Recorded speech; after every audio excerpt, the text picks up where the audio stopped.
ఈయన రేవంత్ రెడ్డి పోయి మహారాష్ట్రలో ప్రచారం చేసిండు ఏమని ఏమేం తెలంగాణలో అన్ని గ్యారంటీలు అమలు చేసినాం మహారాష్ట్రలో కూడా ఓట్లయింది మీడ కూడా చేస్తామన్నారు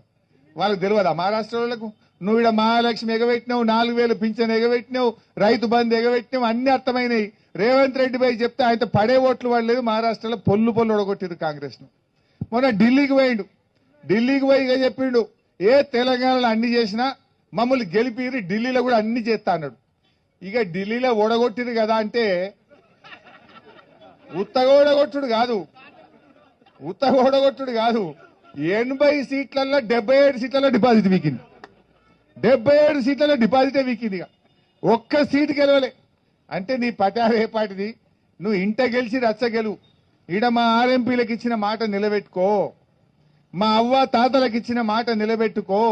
రుణమాఫీ పూర్తి చేయి ఇక్కడ నువ్వు ప్రజలకు ఇచ్చిన పని చేయి నువ్వు ఫస్ట్ ఇది శాత కాదు కానీ నేను హర్యానాలో ప్రచారం చేస్తా నిన్న కేరళ పోయింది ఇంకా ఆడవై కూడా నడుతా ఉన్నాడు నేను ఇది చేసినా అది చేసినా అని నువ్వు ఇంకా కేరళలో పోయి దూరం పోయి మాట్లాడు కాదు తెలంగాణలో ఏ ఊరికన్నా పోదాంపా పోలీసు వాళ్ళు లేకుండా నువ్వురా నేనెత్తా ఒక ఊరికి పోదాంపా తెలంగాణలో నీ మహబూబ్నగర్ పోదామా నీ నల్గొండ పోదామా ఖమ్మం పోదామా ఇద్దరం కలిసే పోదాం ఇక పోలీసు వాళ్ళద్దు ఇక నువ్వు మాట్లాడు నేను మాట్లాడు జనం సంగతి చెప్తారు నీ సంగతి నా సంగతి చెప్తారు గది చేసే ధైర్యం లేదు కేరళలో పోయి స్పీచ్ కొడుతుండు మహారాష్ట్రలో కొడుతుండు ఢిల్లీలో కొడుతుండు గల్లీలకు మాత్రం వస్తలేడు గల్లీలకు వచ్చే తెలివి లేదు కానీ ఢిల్లీలో పోయి ఉపన్యాసాలు కొడుతుండు రేవంత్ రెడ్డి